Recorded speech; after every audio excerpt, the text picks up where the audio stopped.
വേനലവധിക്ക് ശേഷം സ്കൂളുകൾ തുറക്കുന്നതിനോടനുബന്ധിച്ച് വിപുലമായ ഒരുക്കങ്ങളുമായി ദുബായ് പോലീസ്. എമിറേറ്റിലെമ്പാടും പോലീസിനെ വിന്യസിക്കും. റോഡ് അപകടങ്ങൾ കുറയ്ക്കുക എന്നതാണ് പ്രധാന ലക്ഷ്യം. ഓഗസ്റ്റ് 25-ന് സ്കൂൾ തുറക്കുന്നതോടെ റോഡുകളിലെ വാഹനത്തിരക്കിൽ വലിയ വർധനയുണ്ടാകും. ഇത് കണക്കാക്കിയുള്ള സുരക്ഷാ മുന്നൊരുക്കങ്ങളാണ് ദുബായ് പോലീസ് നടത്തിയിരിക്കുന്നത്.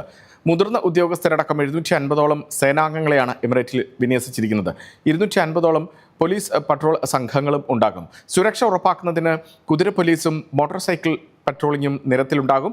9 ഡ്രോണുകളും ഉപയോഗിക്കും എന്ന് ദുബായ് പോലീസ് അറിയിച്ചു. സ്കൂൾ തുറക്കുന്ന ദിവസം അപകടരഹിത ദിനമായി ആചരിക്കണമെന്നാണ് UAE ആഭ്യന്തര മന്ത്രാലയത്തിൻ്റെ നിർദ്ദേശം. നിമിഷപ്രിയയുടെ വധശിക്ഷ ഓഗസ്റ്റ് 25-26 തീയതികളിൽ നടപ്പാക്കുമെന്ന് ഇവാഞ്ചലിസ്റ്റ് KA പോൾ സുപ്രീം കോടതിയിൽ.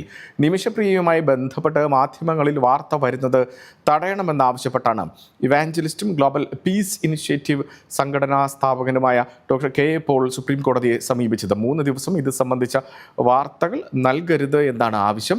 നിമിഷപ്രിയയുടെ ആവശ്യപ്രകാരമാണ് ഇത്തരത്തിൽ ഹർജിയുമായി സുപ്രീം കോടതിയെ സമീപിക്കുന്നത് എന്നും KA പോൾ പറയുന്നു. ഹർജിയിൽ അറ്റോർണി ജനറലിന് സുപ്രീം കോടതി നോട്ടീസ് അയച്ചു. ഹർജി സുപ്രീം കോടതി തിങ്കളാഴ്ച പരിഗണിക്കും. ഗാസ സിറ്റിയെ ഭക്ഷ്യക്ഷാമ ബാധിത പ്രദേശമായി പ്രഖ്യാപിച്ച് ഐക്യരാഷ്ട്രസഭ. ഗാസ മുനമ്പിൽ 5 ലക്ഷത്തിലധികം പേർ പട്ടിണിയിലാണെന്നാണ് റിപ്പോർട്ട്. UN പിന്തുണയിൽ പ്രവർത്തിക്കുന്ന രാജ്യാന്തര സംഘടനയായ integrated system for monitoring global hunger and food സെക്യൂരിറ്റിയുടെ റിപ്പോർട്ടിലാണ് ഗാസ സിറ്റിയിൽ കടുത്ത ഭക്ഷ്യക്ഷാമം എന്ന് വ്യക്തമാക്കുന്നത്. ഗാസ മുനമ്പിൽ 1,32,000 കുട്ടികൾ പോഷകാഹാരക്കുറവ് നേരിടുന്നുണ്ട്. ഇതിൽ 41,000 കുട്ടികളുടെ നില ഗുരുതരമാണ്. ഗാസ സിറ്റിയിൽ കടുത്ത ഭക്ഷ്യക്ഷാമമെന്ന് ഔദ്യോഗികമായി സ്ഥിരീകരിക്കുന്നത് ഇത് ആദ്യമാണ്. സെപ്റ്റംബർ പകുതിയോടെ മധ്യ ഗാസയിലെ ദേർ എൽ ബലാഹ്, തെക്കൻ ഗാസയിലെ ഖാൻ യൂനിസ് എന്നിവിടങ്ങളിലെ സ്ഥിതി കൂടുതൽ ഗുരുതരമാകുമെന്നും IPC റിപ്പോർട്ടിൽ പറയുന്നു. ഗാസ ജനസംഖ്യയുടെ 54% വരുന്ന 10 ലക്ഷത്തോളം പേർ അപകടാവസ്ഥയിലാണ്. ശേഷിക്കുന്ന 46%-ൽ 3,96,000 ആളുകളും കടുത്ത ഭക്ഷ്യപ്രതിസന്ധി നേരിടുന്നുണ്ട്.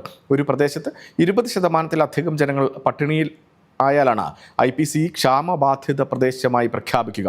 ഗാസയിലെ പട്ടിണി മനുഷ്യനിർമ്മിതമാണെന്നും മനുഷ്യത്വത്തിൻ്റെ പരാജയമാണെന്നും UN secretary general Antonio Guterres പറഞ്ഞു. എന്നാൽ IPC റിപ്പോർട്ട് തള്ളി ഇസ്രായേൽ വിദേശകാര്യ മന്ത്രാലയം രംഗത്തെത്തി. ഗാസയിൽ പട്ടിണി ഇല്ല എന്നാണ് ഇസ്രായേൽ വിദേശകാര്യ മന്ത്രാലയം അവകാശപ്പെടുന്നത്.